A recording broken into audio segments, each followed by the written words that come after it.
नमस्कार मित्रांनो. मग काय ठरलं केरळला जायचं आणि पोचलो छत्रपती शिवाजी महाराज टर्मिनल 2ला.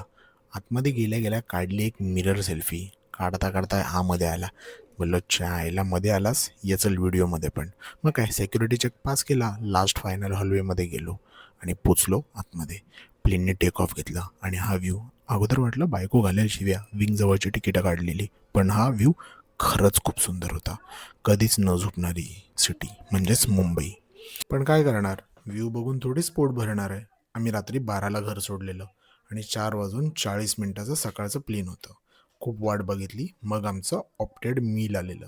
आम्ही गेलेलो इंडिगो प्लेन्सनी आणि ही मील्स आम्ही ऑलरेडी ऑप्ट केलेले. एक होतं सरप्राईज मील, म्हणजेच हे क्रोझंट सलामी सँडविच, आणि दुसरं आम्ही घेतलेलं क्रीम चिकन सँडविच. सलामी सँडविचमध्ये चिकनचे पीसेस होते, क्युकुंबर आणि टोमॅटो. चिकन सँडविचमध्ये चिकन होतं आणि क्रीम होतं. दोन्ही गोष्टी नॉट अप टू वर्थ होत्या. मी ऑलरेडी सलामी सँडविच खाल्लेलं, म्हणून टेस्ट बघून मी हिला दिलं. मग काय, हिचं तोंड बघून तुम्हाला समजलंच असेल की बिलकुल टेस्ट नव्हती. दोन्ही item not up to worth होते. दोन्ही आयटम मेनली थंड होते. Chicken cream sandwich was like very okay, पण salami sandwich no, not at all. बिलकुल चांगलं नव्हतं सलामी सँडविच. मीलनी आम्हाला बिलकुल हॅप्पी नाही केलं. मग आम्ही पोचलो बँगलोरला पोचलो आणि गंमत झाली. अगोदर वाटलं आमचे बॅगेज हरवले. मग आमचा बँगलोरवरनं प्लेन टेक ऑफ घेतला आणि हा व्ह्यू अक्षरशः हिमालयामधला एखादा पहाड वाटत होता. खरंच खूप छान होता. त्या पण सीट्स विंग जवळच्या होत्या.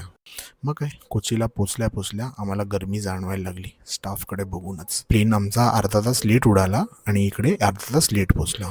मग यांची ही बस आली, जिने अगदी आम्हाला 15 सेकंदात एअरपोर्टच्या जवळ पोचवलं. हो, आत पोचल्या बसली ही सुंदरशी अशी पेंटिंग आम्ही बघितली आणि मग सर्वात पहिले धावलो आम्ही आमच्या बॅगसाठी.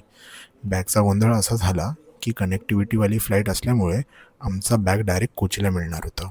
मग काय, ड्रायव्हर दादा ऑलरेडी होते, त्यांना हाय केलं. तो बोला कसला आहे, लेट झालं आहे तुम्हाला, आज कुठे नाही. मी म्हणलं कुठे नाही बोलू नको, पहिले जेवायला दे. मग पहिल्याच हॉटेलमध्ये थांबलो आणि बोलला केरळला आलाय, बोललं तर चिकन आणि परोठा नाही खाणार. हिला बोललो घे, काढ तू माझी व्हिडिओ, मी जरा खाऊन बघतो कसं झालं हे. खरंच खूप छान होता. पहिला मील खरंच खूप छान होता. लेट झाल्यामुळे आम्ही त्याला बोललो आम्ही कुठे जात नाही, आम्ही थकलेलो. त्यामुळे येणाऱ्या जाणाऱ्या वाटेतले जेवढे काही सिनिक व्ह्यूज होते त्याचा आम्ही आनंद घेतला. हे वॉटरफॉल्स, ब्रिजेस खरंच खूप छान होते. मुन्नारला ऑलमोस्ट पोचलेलो, थंडगार मुन्नार. आणि हा वॉटरफॉल, हा एक वॉटरफॉल होता जिथे आम्ही भरपूर वेळ थांबलो. एकदम फिल्मी व्ह्यूवाला वॉटरफॉल होता आणि मुन्नार एकदम गार होतं कोचीपेक्षा. Kochi was too hot. आणि मग काय, आम्ही पोचलो आमच्या हॉटेलला, ग्रीन कोव्ह. सिटीपासून खूप लांब होतं. आसपास वातावरण एकदम हिरवळ होतं, पण गार वाटत होतं. लांब असल्यामुळे कसलाच आवाज येत नव्हता. जसं हॉटेल बाहेरनं छान दिसतंय तसंच हॉटेल आतून सुद्धा छान होतं. थकल्यामुळे आम्ही झोपलेलो आणि सरळ इव्हनिंग डिनरला उठलो. आम्ही मागवलेले हे फ्राईज 70 रुपयाचे आणि डाळ खिचडी. मला बघून तुम्हाला समजतच असेल की मी ढोल पिक्चरच्या मार्तंड ढमढेरेसारखा झोपून उठलेलो आणि आम्ही ठरवलं आम्ही आमचा डिनर बॅल्कनीमध्येच करणार. बॅल्कनीमध्ये बसून हा आम्ही छानसा डिनर एन्जॉय करत होतो. सकाळी केलेल्या परोठा आणि चिकनमुळे आम्हाला त्रास झालेला, सो आम्हाला परत रिस्क नव्हती घ्यायची. म्हणून आम्ही ठरवलेलं काहीतरी हलकंच आम्ही खायचं. आणि मग सकाळचा हा व्ह्यू इतका छान होता की मनात भरण्यासारखा होता. एकदम वॉर्म वाटत होता. सकाळी आम्ही बघितलेला एरिया, पण हा सनलाईटमुळे हा एरिया खूप जास्त छान वाटत होता. एकदम सुंदर. हॅलो गाईज, आता आम्ही सकाळचे वाजले आहेत 9. आता आमचा सेकंड डे ऑफ ट्रिप आहे आणि आम्ही आता निघालो आहे आमच्या एक्सप्लोरिंगला. काल आम्ही पोचलेलो ऑलमोस्ट 12:30ला, पण एक फ्लाईट खूप लेट झाली, जी सेकंड फ्लाईट होती which was from Bangalore to Cochin. ती खूप लेट झाली, लाईक अर्धा तास वगैरे तर आम्हाला टेक ऑफलाच लागला आणि त्याच्यानंतर आम्ही मूव्ह झालो तिकडनं. बट देन त्याच्यानंतर आम्ही आल्यानंतर आम्ही खूप थकलेलो, सिन्स आम्ही काल सांगितलं आम्ही नाईट शिफ्टवरनं आलेलो, त्यामुळे आमची झोप नव्हती झालेली. It was very hectic for us. नंतर मुन्नारला इकडनं स्टार्ट करताना कोची वॉज टू हॉट, खूप गरम होतं कोची. पण जसं जसं आम्ही मुन्नार हिट केलं, मुन्नार वॉज ऑसम. खूप छान होतं मुन्नार, छान आहे मुन्नार. आता सकाळचे वाजलेत 9, बट थोडी पण अशी गरमी फील नाही होत आहे. ऊन आहे. काल क्लाउडी होतं. काल थोडासा पाऊस पण पडलेला. काल खूप थंड वाटलेलं. आता त्याचा जो पॅकेजमध्ये जो फ्री ब्रेकफास्ट आहे, तो आम्ही इथे करायला आलोय. हां. तो आम्ही इथे करायला आलोय आता. आणि त्यासाठी आम्ही ठरवलंय की मुन्नारची जो रोड आहे तो खूप असा घाटातला आहे. त्याच्यामुळे मग आमचं ठरलं की आम्ही खूप हे लाईट अबे जल्दी बोल, कल सुबह पनवेल निकलना है. ब्रेकफास्ट करणार आहोत. तर आम्ही अशा 2-2, 3-3 इडल्या घेतल्या. त्याच्याची साईज अशी नॉर्मलच आहे. नॉर्मल साईज आहे. आणि आम्ही कॉफी ऑर्डर केली आहे. आम्ही कॉफी घेतली आहे ऑर्डर करून. सो आता मी नाश्ता करतो फटफट. ह्याचं टायमिंग 9 पर्यंतच आहे. 9 वाजून गेलेले आहेत आणि आम्हाला पण आमची टूरसाठी आता निघायचं आहे. Okay guys, bye. आता भेटूयात आपल्या पहिल्या स्पॉटला.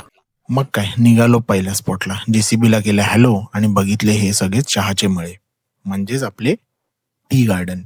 टी गार्डन खूप आहे तिकडे, जागोजागी आहेत. काही क्राऊडेड आहेत तर काही रिकामे आहेत.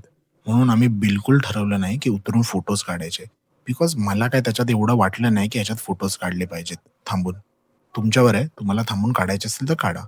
बट इकडे काही टी गार्डन खूप रिकामे होते. बट बिलकुल विचार नका करू की तिकडे थांबून तुम्ही फोटो काढाल, बिकॉज ते प्रायव्हेट आहेत.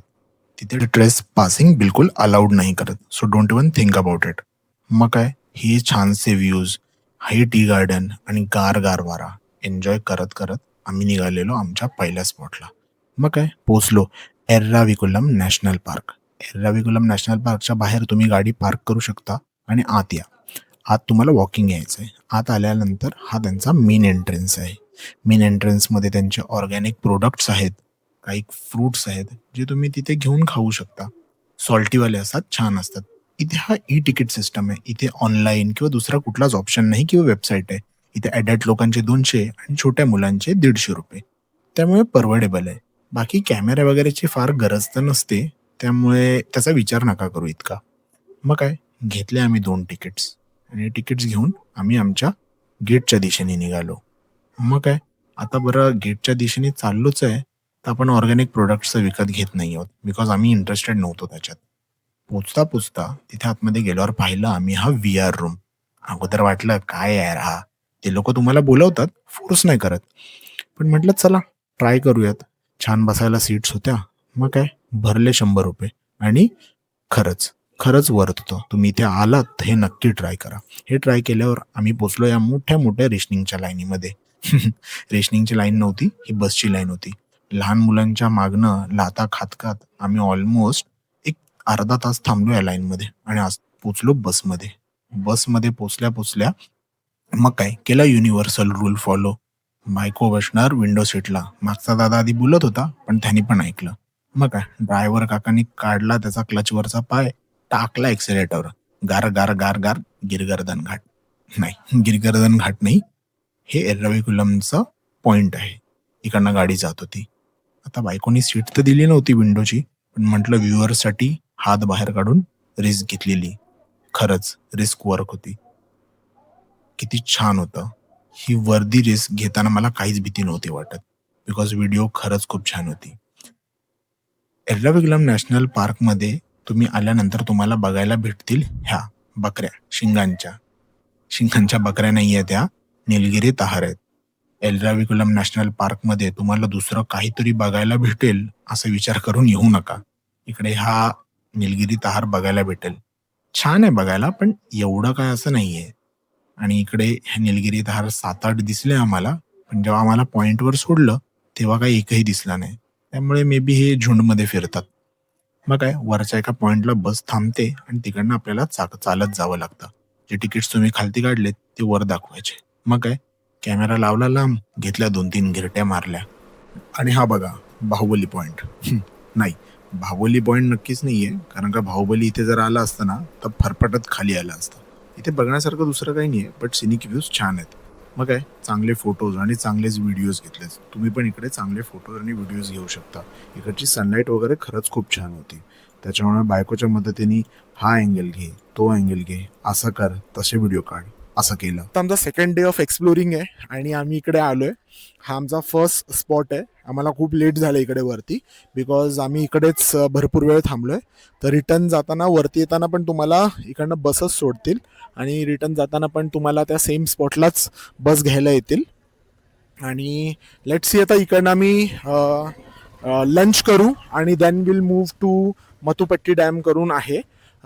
Since this was the first spot of our Kerala tour आणि हा डेफिनेटली थम्सअप आहे. मी ह्याला एक थम्सअप देतो. आता माझ्या हातात माईक आहे म्हणून मी थम्सअप नाही देऊ शकत, पण हा डेफिनेटली वर्थ येण्यासारखा. सो डेफिनेटली जर तुम्ही तुमची आयटरनरी बनवत असाल तर तुम्ही ह्याला मेन्शन करा, ह्याला ॲड करा. सॉरी, एवढं डेफिनेटली ऐकल्यानंतर आम्ही तिकडनं सेम बसमध्ये पोचून खालती आलो आणि आमच्या कारमध्ये बसलो. निघाल्यावर लागला हा पाऊस. हा पाऊस बघून वाटलं खरंच स्कूटी, बाईक, टू व्हीलरवर येणं किती धोकादायक आहे. मग आम्ही आमच्या सेकंड पॉईंटला पोचलो, मथुपट्टी डॅम. इकडे क्लायमेट छान होतं, पाऊस नव्हता. मग काय 400 रुपये भरले बोटसाठी आणि त्याला बोललो मी पुढे बसेन. तो बोललो बाबा तुझं वजन जास्त आहे, तू मागेच बस. मग काय हिला बसवलं पुढे. आणि हा व्ह्यू बघा किती सुंदर होता, छान होतं. गोव्याच्या नॅरो एरियामध्ये कायकिंग करण्यापेक्षा हे खरंच खूप छान होतं. इकडचा वारा, इकडची मोठी ही लेक कायकिंगसाठी खरंच खूप बेस्ट आहे. मग काय रिस्क घेऊन केला कॅमेरा सेट आणि दिला बायकोकडे. बरं काल व्हिडिओ पकड काढ चल. ठेव तसं.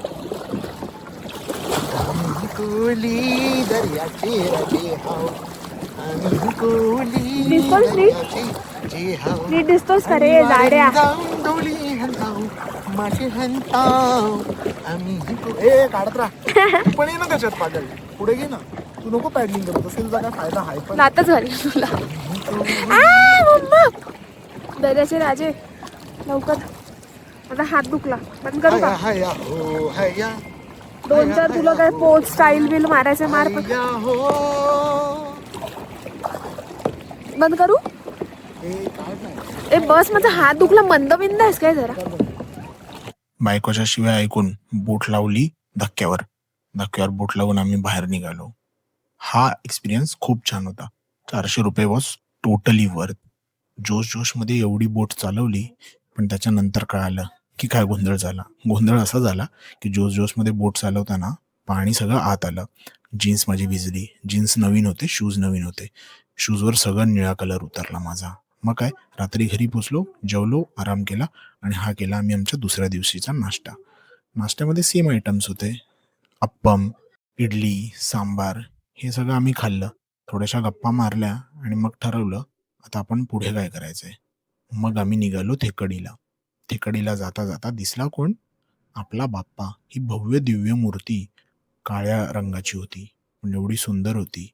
बाकी आसपास ह्याच्या काहीच नव्हतं व्हिडिओ काढण्यासारखं, म्हणून आम्ही काही फोटोज काढले. फोटोमध्ये बघून तुम्हाला कळत असेल बाप्पा किती सुंदर दिसतोय. आणि बाप्पाच्या आसपासचा एरिया खूप शांत होता आणि एकदम प्रसन्न वाटत होता. तिकडनं आम्ही निघालो आमच्या सेकंड डेच्या फर्स्ट पॉईंटला, म्हणजे स्पाइस गार्डनला. 100 रुपये वाया घालवायला. खरंच 100 रुपये वाया घालवण्यासारखंच होतं. बिकॉज इकडे खूप मोठं गार्डन आहे आणि इकडे खूप पद्धतीचे वेगवेगळे प्लांट्स आहेत, बट काही वर्थ नाही आहे. बिकॉज इकडचे जे स्टाफ आहे तो स्वतःला आयुर्वेदिक डॉक्टर सांगतो आणि ते म्हणतात आज आमचा टूर गाईड अवेलेबल नाही, त्याच्यामुळे आज आम्हीच टूर देतोय. Eventually they came to the point की त्यांना बिझनेस करायचा आहे, त्यांचे प्रोडक्ट सेल करायचे आहेत. हे सगळ्या गोष्टी खरंच खूप सुंदर होत्या, बघण्यासारख्या होत्या. पण ते लोक इंडिपेंडेंटली आपल्याला एकटं आतमध्ये सोडत नाही. हे आमच्या आयटरनरी मध्ये ऍड होतं, आम्ही दोघांनी मिळून ऍड केलेलं. पण काय करणार, शेवटी माझ्यावर आळ टाकून आम्ही निघालो आमच्या सेकंड स्पॉटला पोचलो आम्ही. तो म्हणजे टायगर रिझर्व पेरियार लेक बोटिंगला. केरळला तुम्ही कारनी फिरणार असाल तर मी एक आयडिया देतो, प्लीज सोबत वोमी स्टॉप किंवा काही गोळ्या कॅरी करा ज्याच्याने तुम्हाला उलटी येणार नाही. नाहीतर घाटात गाडी फिरल्यामुळे खूप त्रास होतो. मग काय आत गेलो बोटिंग मध्ये आणि बघतो तर काय ह्या लोकांना काय दिसलं हे बघण्यासाठी लाईक करा, शेअर करा आणि कमेंट करा. And don't forget to subscribe and wait करा आपल्या नेक्स्ट व्लॉग साठी.